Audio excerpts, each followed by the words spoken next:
Romanos capítulo 4, versículos 13 al 17.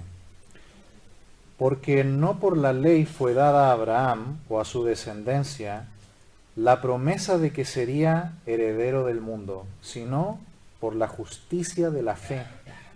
Porque si los que son de la ley son los herederos, vana resulta la fe y anulada la promesa. Pues la ley produce ira, pero donde no hay ley, tampoco hay transgresión.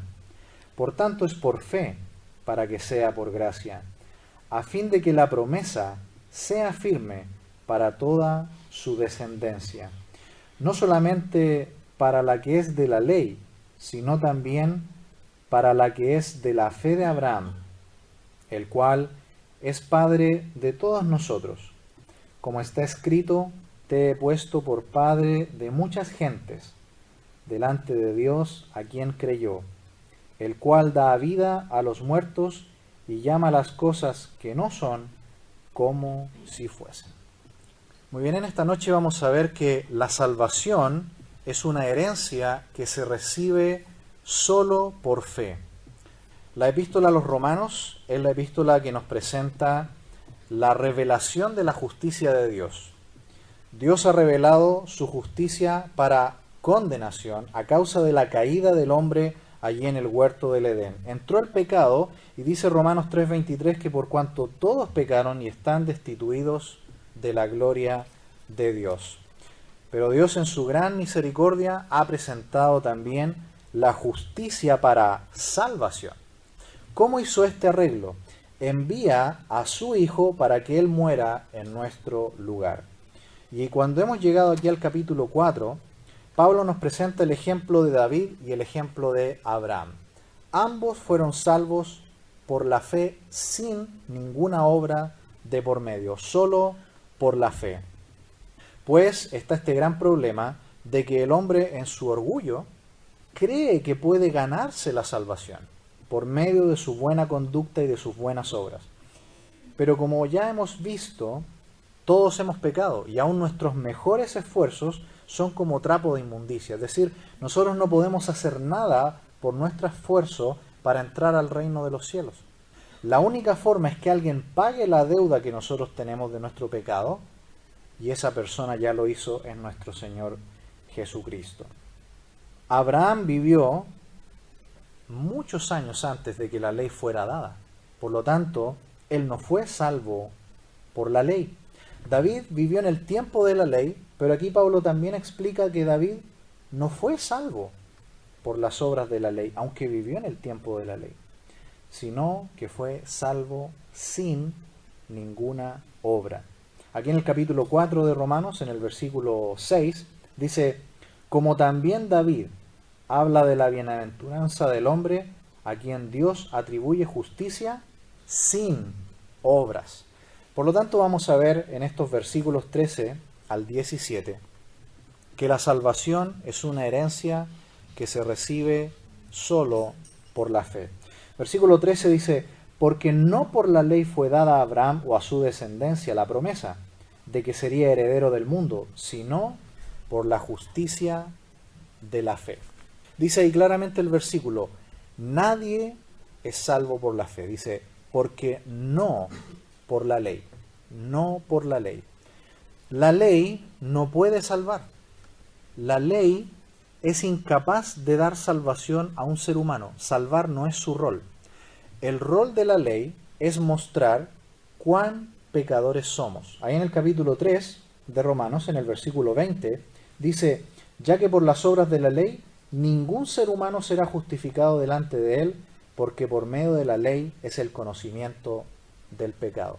La ley entonces es como un espejo que nos muestra cuán sucio estamos, pero no nos limpiamos con el espejo. Dios ha dado otro medio para limpiarnos, que es la sangre de Cristo. La ley solo muestra cuán sucios estamos, cuán arruinados estamos. Y por otro lado, esta luz del Evangelio ilumina a Cristo y presenta cuán santo y perfecto es Él. Y se produce el contraste, ¿no? Nos vemos nosotros sucios de pecado y vemos por otro lado a Cristo que es tan santo, puro y que nos ofrece la salvación. ¿Qué es lo que tiene que hacer el hombre? Correr a Cristo, correr a la gracia.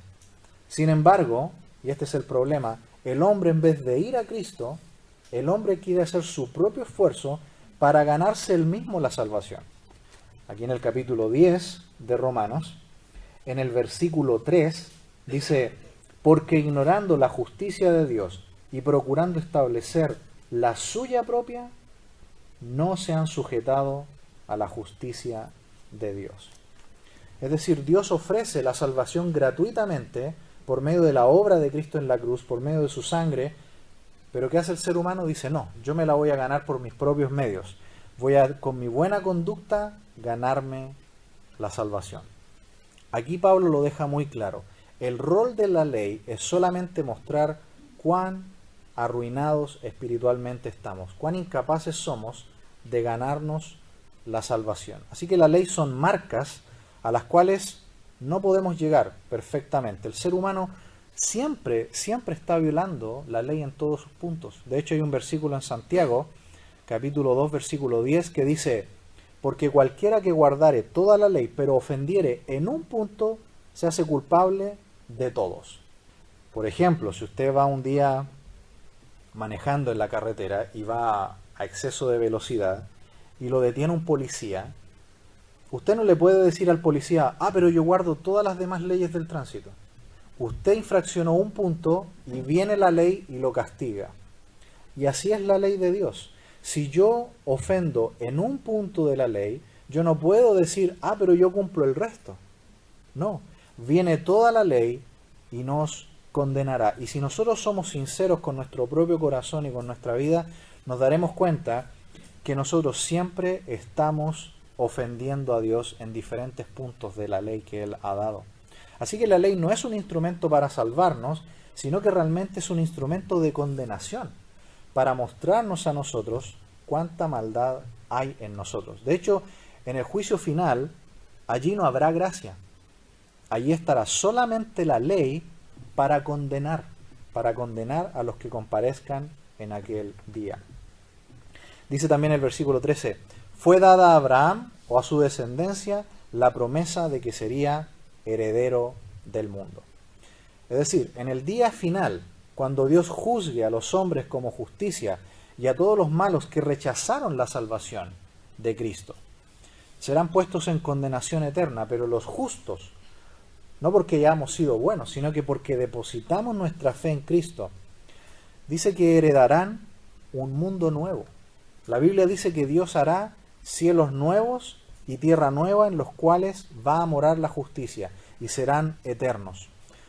Un reino de paz y de santidad que va a durar para siempre, lo que nosotros solemos decir el cielo, la vida eterna.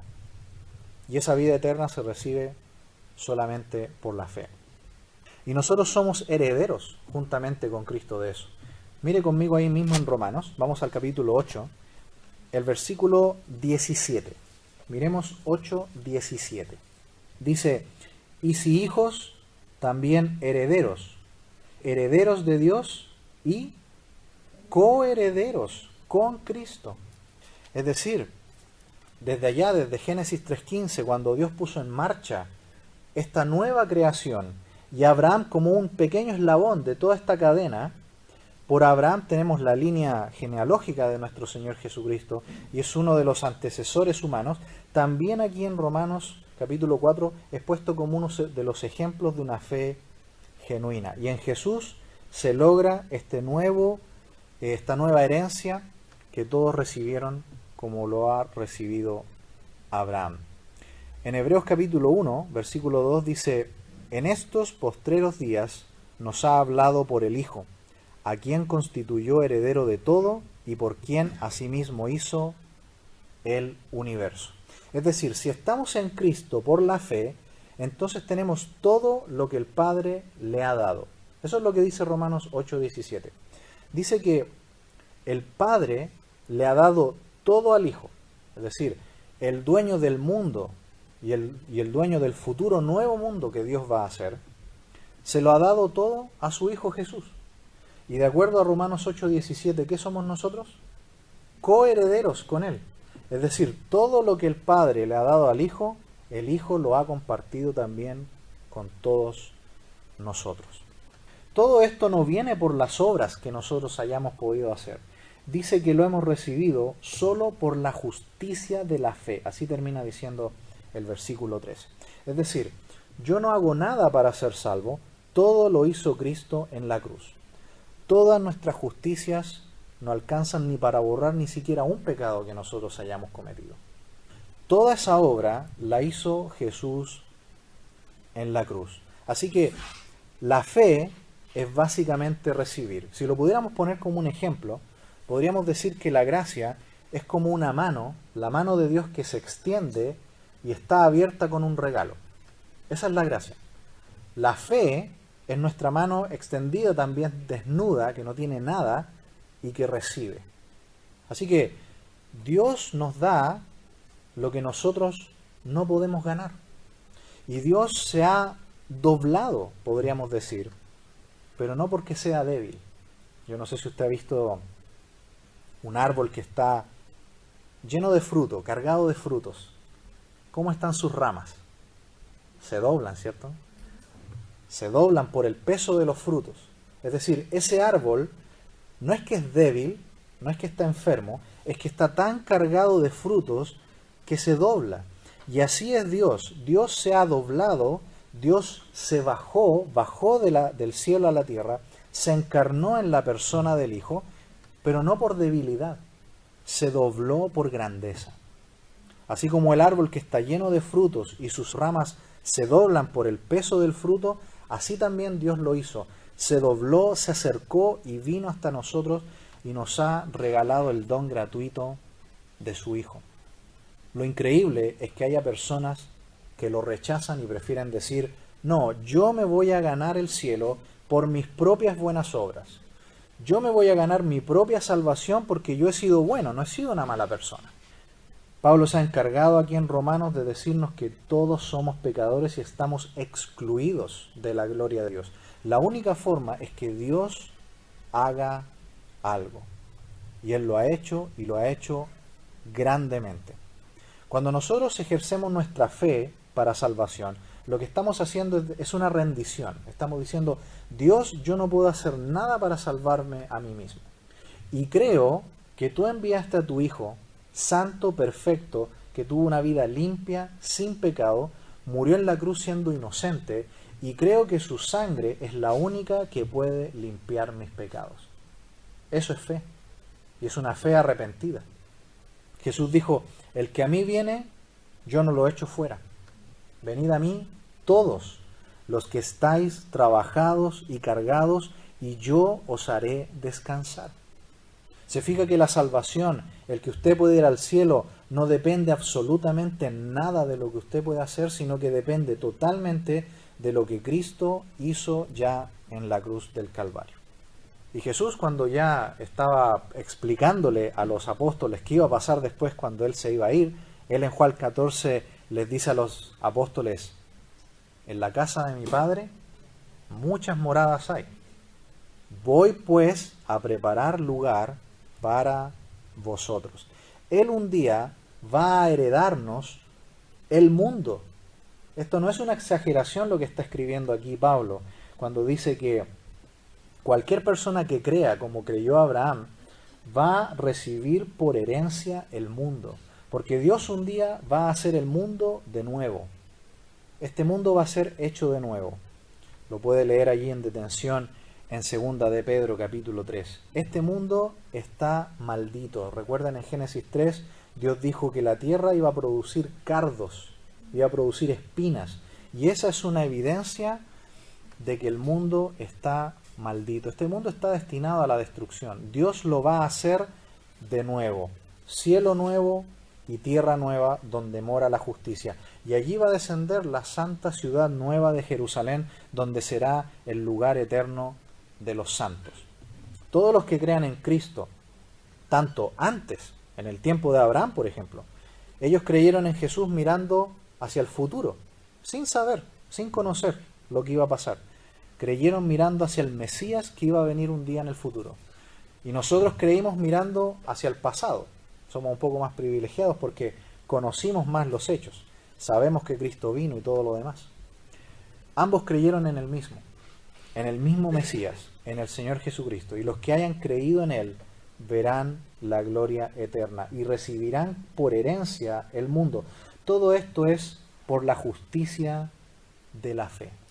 Fe es simplemente extender la mano a Dios y decir: me rindo, soy pecador, voy camino al infierno si muero en este momento, y creo que solamente Cristo, tu Hijo, es el único que me puede salvar, perdonar y limpiar todos mis pecados.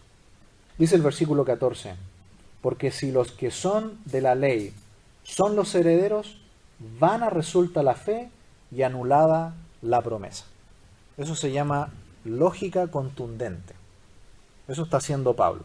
Y es obvio, si la salvación fuera por obras, entonces Cristo no debió venir al mundo y morir.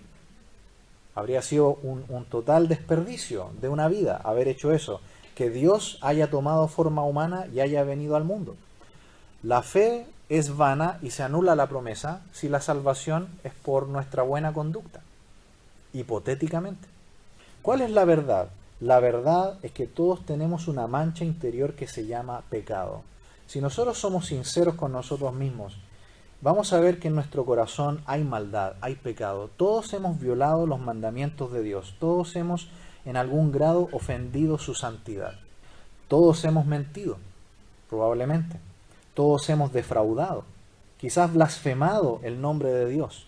Hemos sido airados, hemos sido violentos quizás. Todos hemos en algún punto ofendido a Dios. Y no es porque sean simplemente actos pecaminosos, es porque por dentro estamos corruptos y contaminados. ¿Quién es el único que puede regenerarnos y transformarnos y hacernos nuevas criaturas? Solamente la obra de Cristo en la cruz y la obra del Espíritu Santo que regenera y transforma nuestra vida. Por eso que Pablo dice: si es que la salvación fuera por obras, es totalmente vana la fe y totalmente anulada la promesa.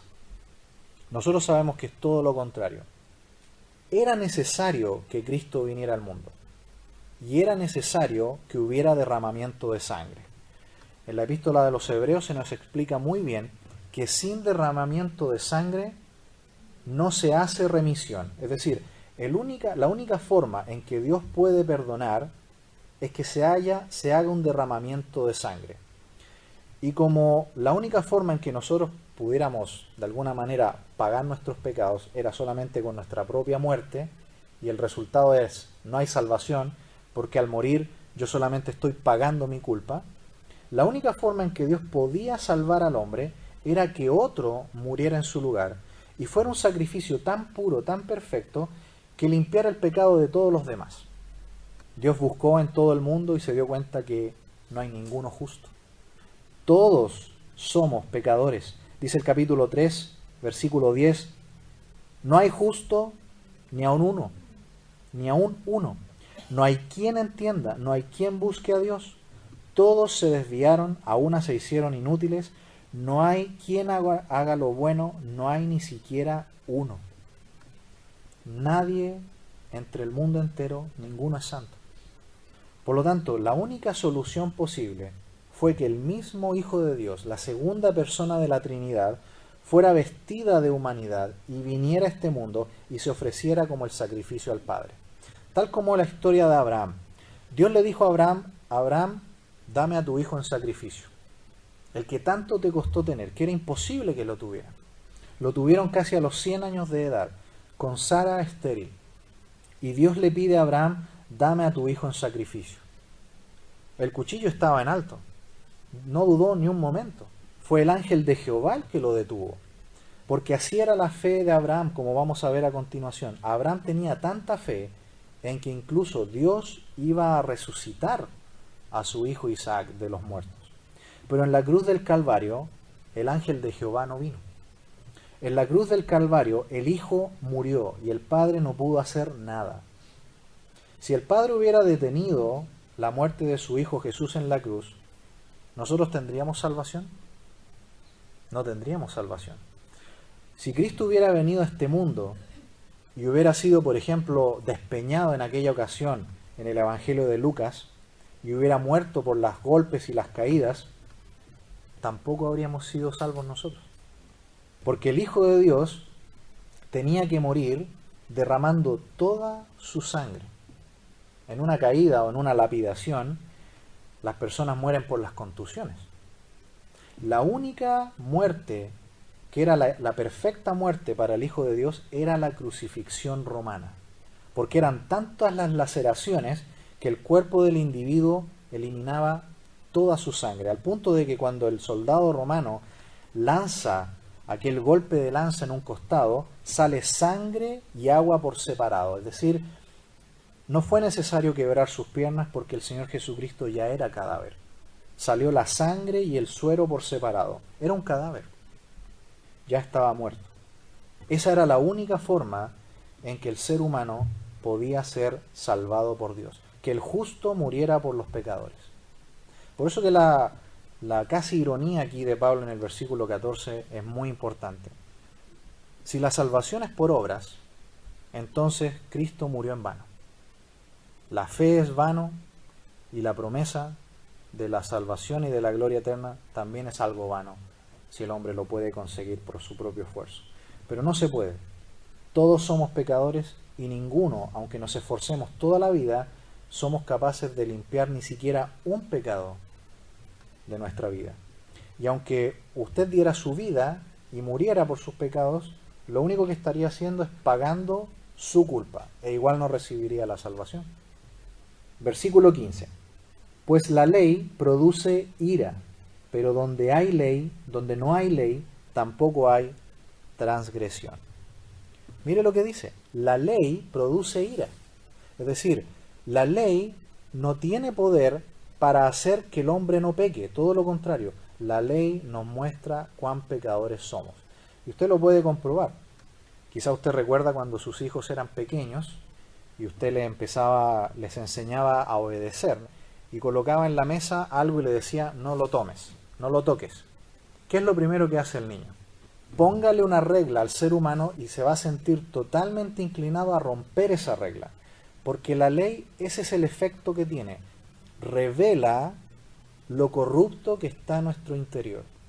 El deseo y la inclinación totalmente natural de hacer lo contrario a lo que Dios dice. Así que la ley no limpia, la ley no regenera. Si usted quiere pensar que su salvación la va a obtener usted con su buen comportamiento o con sus buenas obras, está muy, muy equivocado. Lo que usted está haciendo es acumulando una deuda. Mire conmigo aquí mismo en el capítulo 4, pero en el versículo 4:4 de Romanos. Pero al que obra no se le cuenta el salario como gracia, sino como deuda. Mas el que no obra, sino cree en aquel que justifica al impío, su fe le es contada por justicia. Hasta ahí la lectura. Así es como Dios salva al ser humano. Lo primero que tenemos que reconocer es, yo no me puedo salvar a mí mismo. Y si estoy esforzándome por ganarme la salvación con mis buenas obras, o con una religión o lo que sea, lo único que estoy haciendo es acumulando una deuda. En el día del juicio, mi juicio va a ser simplemente peor que lo que pudo ser. Pero el que no obra, dice ahí, sino que simplemente cree, su fe le es contada por justicia. Lo que usted tiene que hacer es dejar de creer en usted mismo y poner su fe en el Hijo de Dios que pagó su culpa. En la cruz del Calvario eso es lo que ocurrió. Jesús pagó la culpa de todos nosotros. Es un engaño pensar que usted se puede ganar la salvación, porque la ley no admite gracia. La ley solo aplica justicia. La ley solo aplica condenación. La ley pide deuda, nada más. Para eso está la ley. La ley es para mantener el orden, y cuando alguien se sale de ese orden, la ley viene de inmediato para castigar. Así que ley y gracia no van juntas en este caso, en la salvación. La ley despierta la ira de Dios. El otro día explicábamos, ¿no?, de que en el arca del pacto del pueblo de Israel, uno de los elementos más importantes, y el más importante sin duda, era que allí dentro estaba la presencia de Dios. Pero también estaba una porción del maná, la vara de Aarón que reverdeció, y las tablas de la ley, ¿cierto? Y cuando Dios, que sus ojos son como llama de fuego, todo lo atraviesa y todo lo ve, los ojos de Dios penetran en el arca del pacto y ven los 10 mandamientos que están siendo violados y la ira de Dios se enciende. Entonces Dios, para poder perdonar a su pueblo y estar en comunión con él y preparar la venida del Mesías, el arca del pacto tenía una tapa, ¿cierto?, que se llamaba el propiciatorio. Y el sumo sacerdote, que era el hombre más santo del pueblo de Israel, entraba al lugar santísimo, al lugar más santo, en el día más santo del año, el Yom Kippur, pronunciaba el nombre más santo, el nombre sagrado de Dios, y derramaba la sangre del holocausto en la tapa del arca del pacto. Por lo tanto, cuando Dios miraba, ¿qué veía? La sangre. Y por eso es que la ira de Dios no se encendía. Y año tras año, Dios perdonaba los pecados de su pueblo hasta que llegara la sangre del perfecto Cordero de Dios, que ya no cubre más, sino que ¿qué hace? Juan el Bautista, cuando vio a Jesús, dijo: he aquí el Cordero de Dios que cubre, que quita el pecado del mundo. Mire conmigo, por favor, primera de Juan capítulo 2 y versículo 2. Dice: y Él, el Señor Jesús, y Él es la propiciación por nuestros pecados, y no solamente por los nuestros, sino también por los de todo el mundo. La sangre de Cristo, entonces, fue derramada y está disponible para todo el mundo. Hoy es su oportunidad de salvación si aún no ha creído en Cristo. Hoy es el día que quizás sea la última oportunidad en que usted se pueda arrepentir. Usted no sabe si mañana va a estar en este mundo. Usted no sabe si Dios va a enviar, como le ocurrió al rico, a sus ángeles por su alma. Usted no tiene su vida comprada. Y lo que tiene que preguntarse todo ser humano en este mundo es: ¿estoy en comunión con Dios? ¿Soy un hijo de Dios? ¿Mis pecados han sido borrados? Cristo, que es la propiciación por los pecados del mundo, ha limpiado mi corazón, me ha hecho una nueva criatura. ¿Soy un hijo de Él? ¿O está confiando todavía en sus obras para ser salvo? Dice al final del versículo 15: pero donde no hay ley, tampoco hay transgresión. La ley sabe para lo único que es necesaria es para que usted se dé cuenta de cuán pecador es. Ese es su único rol. Si somos sinceros con nuestro corazón, nos vamos a dar cuenta que siempre estamos violando los mandamientos y la ley de Dios. Siempre estamos pecando. Así que no se esfuerce por ser una persona buena. No hay nadie bueno, dijo Jesús, solo Dios. No hay nadie bueno. No nos esforcemos por ser buenos. Mejor vayamos a aquel que puede limpiar nuestros pecados y darnos gratuitamente la salvación. Versículo 16. Por tanto, es por fe, para que sea por gracia, a fin de que la promesa sea firme para toda su descendencia, no solamente para la que es de la ley, sino también para la que es de la fe de Abraham, el cual es Padre de todos nosotros. Es lógica la conclusión que toma Pablo acá. Por tanto, es por fe, para que sea por gracia. Es lógico. Si la salvación es por obras, entonces fue en vano que Cristo haya venido a morir en la cruz. Dios simplemente estaría diciéndonos: pórtense bien y en el juicio nos vemos. Pero no es así. Nos advierte desde antes y nos dice: son todos pecadores. Ninguna obra te va a salvar. Yo envío a mi Hijo, Él muere por todos ustedes. Simplemente crean en Él y esa fe va a ser contada por justicia. Así que sin fe no hay gracia. Si nosotros tratamos de salvarnos por obras, la gracia no está presente en ese lugar. Lo que hay allí es ira y condenación. Estoy acumulando una deuda, como vimos en el capítulo 4, versículo 4. Así que, sin fe no hay perdón de pecados, no hay vida eterna y el favor de Dios no está por ninguna parte. Dice la otra parte del versículo: a fin de que la promesa sea firme para toda su descendencia. Una vez que hemos recibido esta salvación de Dios, ¿la podemos perder? No, dice aquí, es una salvación firme. El Señor Jesús se encargó de disipar cualquier duda sobre este tema en Juan capítulo 10, versículo 27. Dice: mis ovejas oyen mi voz, y yo las conozco y me siguen, y yo les doy vida eterna, y no perecerán jamás, ni nadie las arrebatará de mi mano. Mi Padre que me las dio es mayor que todos, y nadie las puede arrebatar de la mano de mi Padre. ¿Puede muchas veces nuestra fe temblar un poco con las crisis, con las pruebas? ¿Podemos dudar? Sí, porque nuestra fe puede moverse un poco. Pero ¿sobre qué está puesta nuestra fe? Sobre la gracia. Y la gracia nadie la puede mover. La gracia es firme. Por eso que nuestra salvación es imposible que se pierda. Si usted es una hija de Dios, si usted es un hijo de Dios, su salvación está firme en Cristo. Porque no depende de nosotros. Depende de la gracia. Y como la gracia no se mueve, aunque a veces tengamos crisis de fe y dudas, seré o no seré, a veces podemos dudar, la gracia sigue allí como una roca. Nuestra promesa, nuestra salvación es una promesa firme. Y no solamente para Abraham, para todos nosotros. Así que la gracia es el favor de Dios, es la obra de Dios. Nada de eso nos puede fallar. La salvación no se pierde. Dice también el versículo: no solamente para la que es de la ley, sino también para la que es de la fe de Abraham, el cual es Padre de todos nosotros. La salvación está ofrecida para todos. En los versículos anteriores nosotros vimos que los religiosos se sienten un poquito más favorecidos, ¿no? También estaba el hombre moralista y estaba el hombre pagano, pecador. Pablo dice, los tres están en la misma condición. El ser judío, el ser del pueblo de Israel, no da ninguna garantía de ser salvo.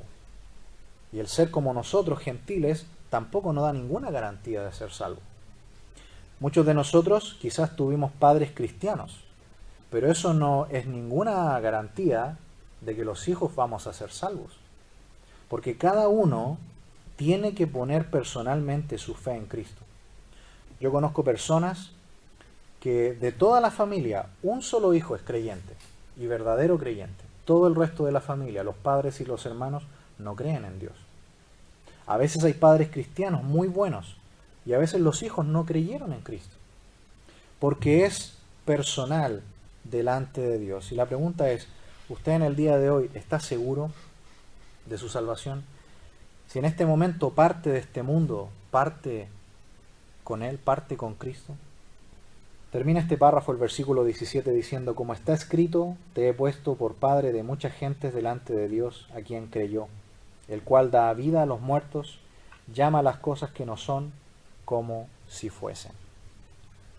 Dios le mostró a Abraham esta gran promesa, pero viene desde Génesis, desde mucho antes, desde el capítulo 3, el ofrecimiento de la salvación de Dios por gracia, por medio de la fe.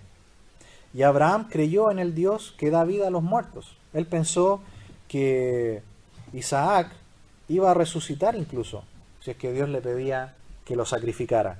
En Hebreos 11, versículo 17, dice: por la fe Abraham, cuando fue probado, ofreció a Isaac, y el que había recibido las promesas ofrecía a su unigénito, habiéndosele dicho: en Isaac te será llamada descendencia, pensando que Dios es poderoso para levantar aún de entre los muertos, de donde en sentido figurado también le volvió a recibir.